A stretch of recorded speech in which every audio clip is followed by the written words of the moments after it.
This is the tale of how humanity, dismissed by the galaxy as harmless, turned frustration into a spectacle that shook the stars. When ignored for the last time, Earth lit up the galaxy with an audacious plan, proving why humans are the most unpredictable and dangerous underdogs. Written by the Outer World team, this is a story of defiance, ingenuity, and a message the galaxy will never forget. Sit back, relax, and enjoy the ride. Earth's seat in the Galactic Alliance Council was located in the furthest row of the assembly chamber, tucked neatly between the representative for the Uzari swarm, a species made entirely of semi-sentient slime, and the rotating intern from the Dustfield Consortium, who had yet to say anything but present in 37 meetings. It was, as always, a reminder of Earth's place in the galaxy, somewhere between amusing and irrelevant. Ambassador Lucas Ward sat stiffly, hands folded in front of him, as another representative finished a lengthy diatribe on the proposed solution to the galaxy's energy crisis, a solution that ignored humanity's contributions entirely. "Of course," said Prime Envoy Thrax of the Glorix Dominion, his bioluminescent frills pulsing smugly, "we must focus on technologies from advanced civilizations. Primitive species," his gaze lingered briefly on Lucas, "simply lack the capacity to understand the complexities of galactic-scale energy systems." Lucas inhaled sharply through his nose. Primitive? That was rich, coming from a species that still thought touchscreens were cutting edge. He glanced down at his datapad, where the blueprints for Earth's rejected proposal, a revolutionary artificial star capable of endless energy generation, glowed softly. It was the product of decades of human ingenuity, and it had been dismissed without so much as a second glance. Back on Earth, news of the Council's rejection spread quickly. Late-night hosts mocked the Alliance's arrogance. Engineers in hastily convened think tanks threw pencils at walls, shouting things like, "If they're so advanced, why is their solution a bigger power station?" And "How do they expect to fuel the future with technology from the galactic equivalent of 1997? The frustration culminated in a secret meeting between Earth's top scientific minds and political leaders. Lucas Ward, freshly returned from his latest council humiliation, slammed his fist on the table. "They won't listen," he said. "They don't care what we bring to the table because they don't think we belong there." "What do you suggest?" asked President Marcus Adebayo, leaning forward with an arched brow. Lucas's lips curled into a smirk. "We make them listen." Dr. Diana Harlow, a brilliant astrophysicist known for her tendency to suggest ideas that began with "hear me out," cleared her throat.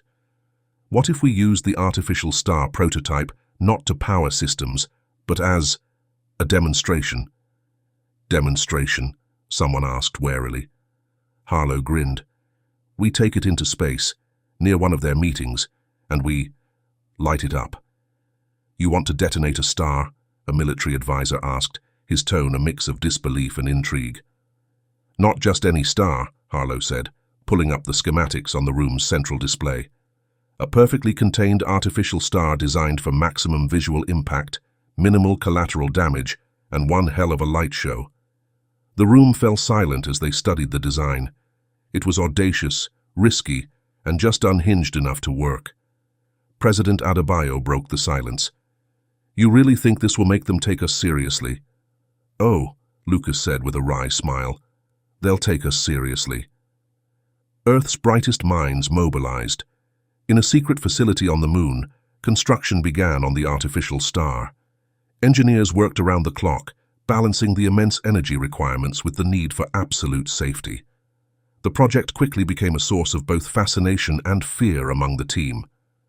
"This thing's not going to accidentally ignite the entire solar system, right?" an engineer asked one day, eyeing the growing core of the star. "Statistically unlikely," Harlow replied, which did little to comfort anyone. Meanwhile, Lucas prepared the political fallout. He drafted humanity's official message, ran through endless simulations of potential alien reactions, and occasionally muttered to himself, "They called us primitive. Primitive. We're about to make a star in a bottle." As the artificial star neared completion, Earth's top leaders gathered to watch its launch into space. The star, encased in a containment sphere the size of a small moon, glowed faintly as it was loaded onto a specially designed Earth vessel, escorted by a fleet of sleek, newly upgraded ships. Lucas stood in the control room, his gaze fixed on the screen. "Remember," he said into the comms, "we're not aiming to start a war. We're just reminding them who we are." "And who are we?" Harlow asked, a grin in her voice. Lucas smirked. "The species that doesn't play by anyone else's rules." As the fleet ascended into the stars, a collective sense of anticipation settled over Earth. For too long, humanity had been underestimated, but that was about to change. On the dark side of the moon, hidden from prying eyes, the construction of humanity's most ambitious project unfolded. In the sprawling lunar facility, the artificial star began to take shape, a swirling mass of plasma, magnetically contained within a transparent spherical shell, reinforced with advanced materials scavenged from alien tech.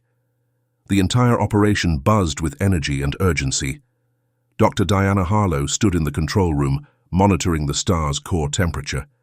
The glowing mass spun within the containment sphere, radiating light that danced across the walls of the lab. "Beautiful, isn't it?" she murmured. "It's terrifying," replied Ethan Cale, the project's lead engineer. Ethan was a pragmatic man who looked at the star and saw not beauty, but a controlled bomb capable of rewriting humanity's place in the galaxy. "That's why it'll work," Diana said, her eyes gleaming with determination. Despite the team's progress, tensions were running high.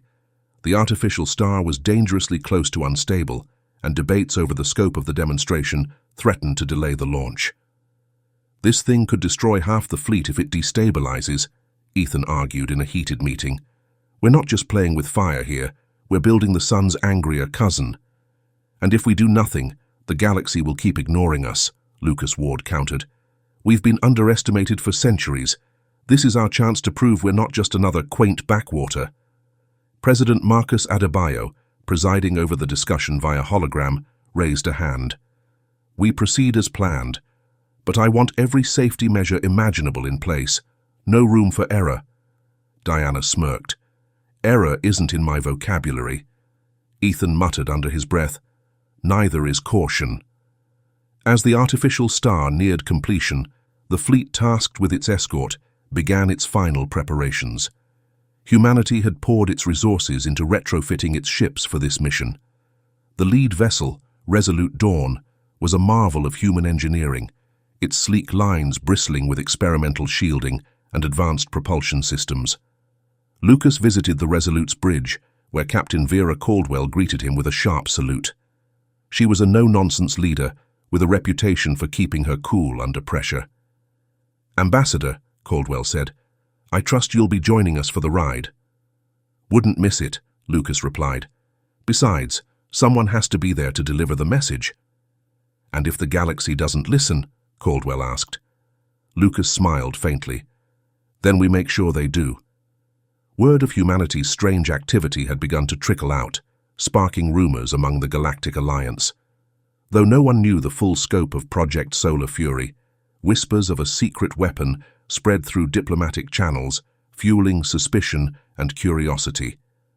One night, alarms blared through the lunar facility as an unidentified ship entered Earth's orbit. A Trelvin stealth vessel, suspected of espionage, had been caught attempting to scan the project site. Ethan and Diana watched the commotion from the observation deck. "They're getting nervous," Diana said, a hint of satisfaction in her voice. "Good," Ethan replied. "Let them stew. By the time they figure out what we're up to, it'll be too late." The day of the launch arrived. The artificial star, now complete, was loaded onto a specialized containment ship with reinforced shielding and a skeleton crew of fearless volunteers. The fleet, a dozen ships strong, prepared to escort the star to its detonation point, a location just outside the Galactic Alliance's primary station. In the Resolute's command center, Lucas addressed the crew. "This is more than a demonstration. It's a declaration. The galaxy thinks humanity is harmless, irrelevant. Today we show them just how wrong they are." As the fleet ascended into the void, the artificial star glowing faintly within its containment sphere, Earth watched with bated breath. Humanity's gamble was in motion, and there was no turning back. The resolute Dawn and its escort fleet traveled silently through the dark expanse of space, the artificial star glowing faintly in its containment vessel like a forbidden jewel.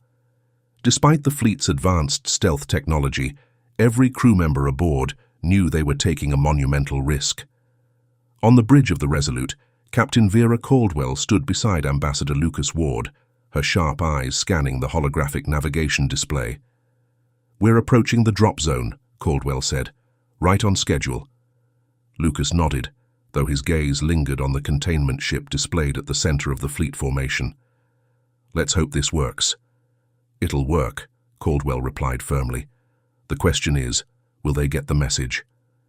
"They'll get it," Lucas said, his voice carrying a quiet resolve, "whether they want to or not." Aboard the containment vessel, Dr. Diana Harlow and Ethan Cale made the final adjustments to the star's containment field. The lab was bathed in the star's eerie glow, its light refracted through the transparent sphere that held it.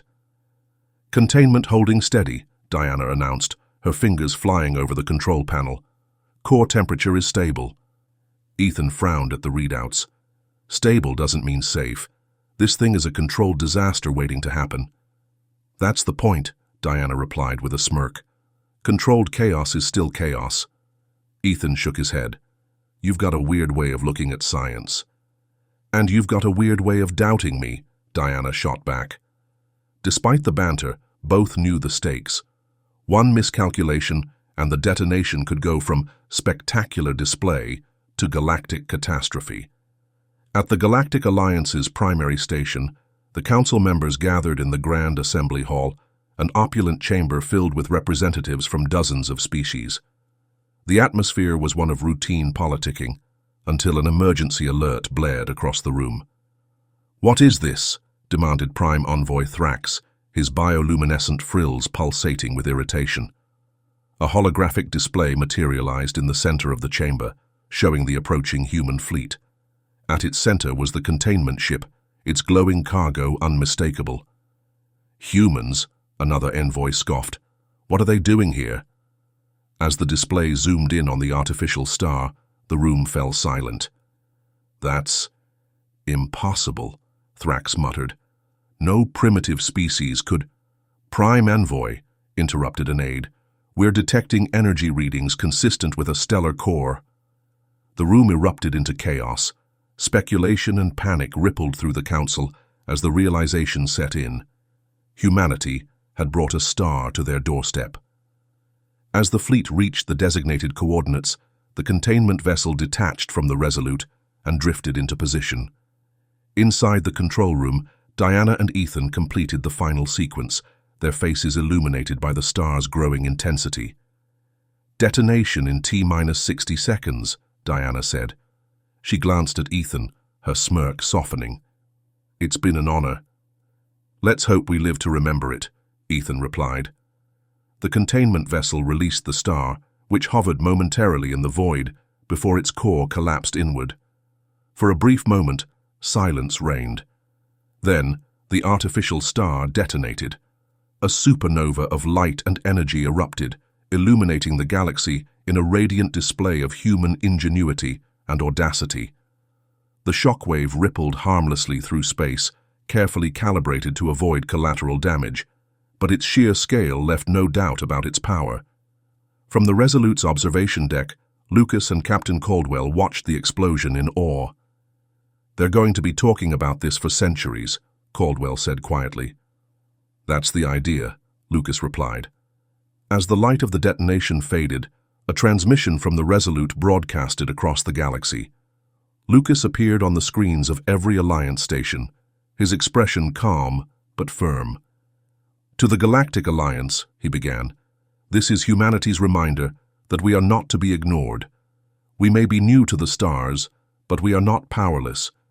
Consider this demonstration a gesture of goodwill and a warning. Earth doesn't play by your rules." The transmission ended, leaving the galaxy stunned. The artificial star's detonation was visible from every corner of the galaxy. It lit up communication networks, became the top headline on every galactic newsfeed, and even disrupted a few solar navigation systems.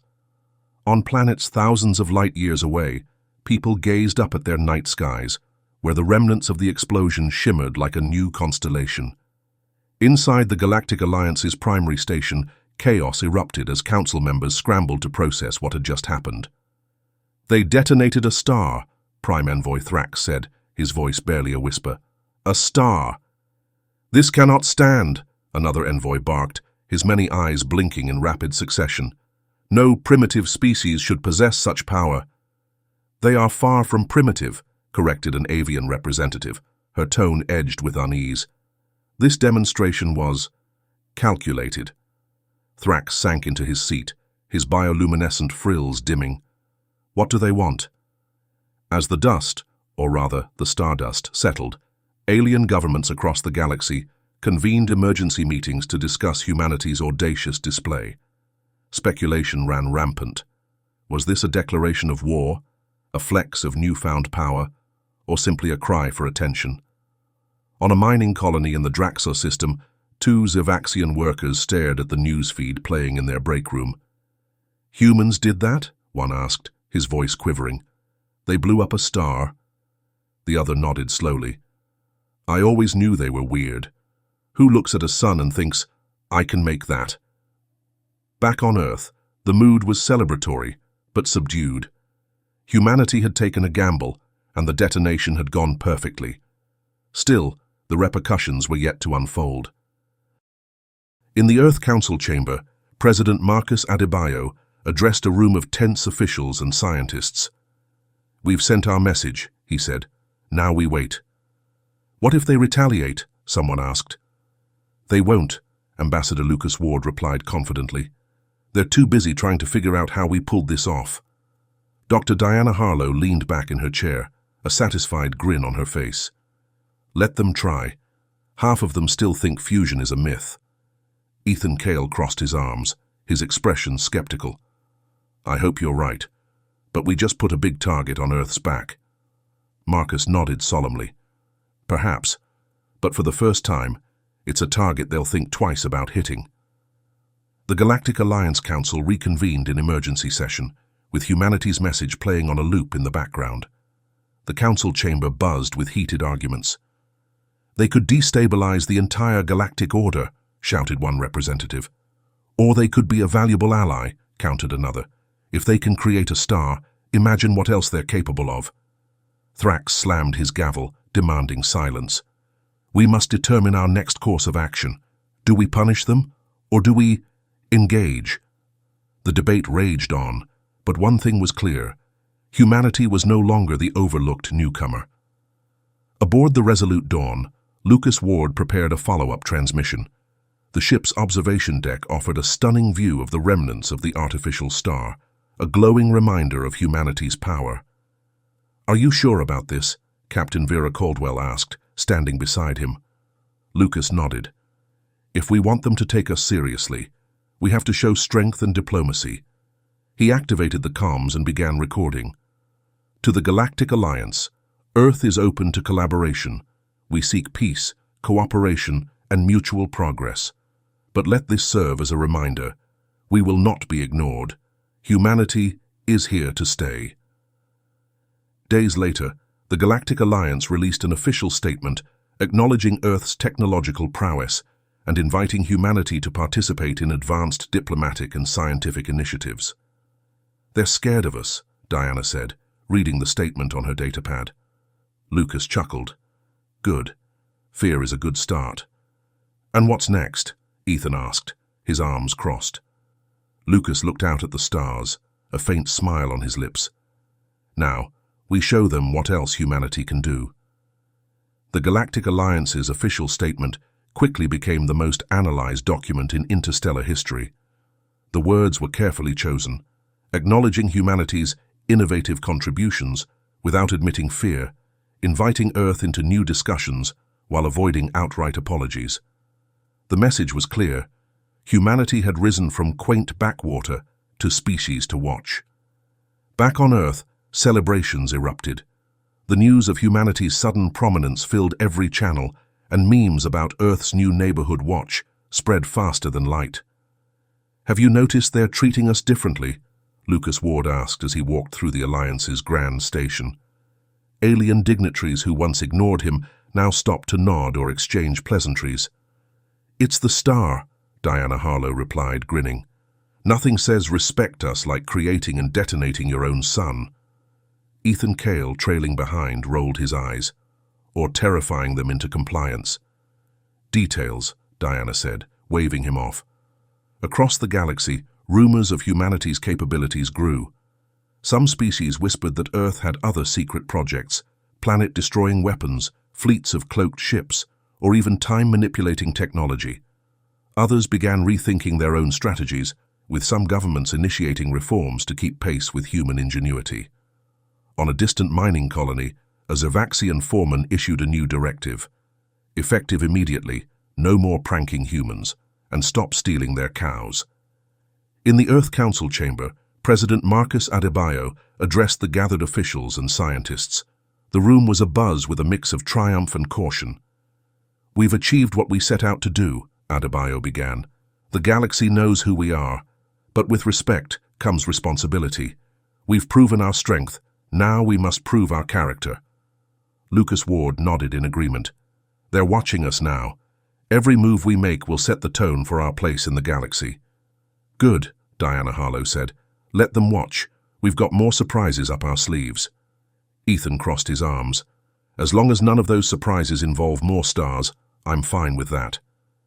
As the crew of the Resolute Dawn prepared to return to Earth, Captain Vera Caldwell gathered her team on the observation deck.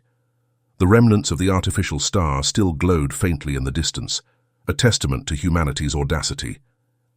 "We've done something extraordinary," Caldwell said. "Not just for Earth, but for the galaxy. Let's make sure the legacy we leave behind is one we can be proud of." Lucas stepped forward, his gaze fixed on the stars. "This is just the beginning. Humanity has always thrived in the unknown. Now, the galaxy is our frontier." The artificial star became a symbol, not just of humanity's power, but of their creativity and determination. Across the galaxy, Earth was no longer seen as a backwater planet. It was a force to be reckoned with, a species capable of rewriting the rules. From distant star systems to the Galactic Alliance's halls, one truth echoed louder than ever before. Humanity had arrived, and they weren't going anywhere. In a shadowy corner of the Alliance station, two diplomats exchanged nervous whispers. "They created a star," one murmured, their voice trembling. "What else are they capable of?" The other shuddered. "Let's hope we never have to find out." Meanwhile, on Earth, Dr. Diana Harlow reviewed her latest project, a prototype labeled Project Stellar Forge 2.0. She smirked, leaned back in her chair, and whispered to herself, "They've seen nothing yet."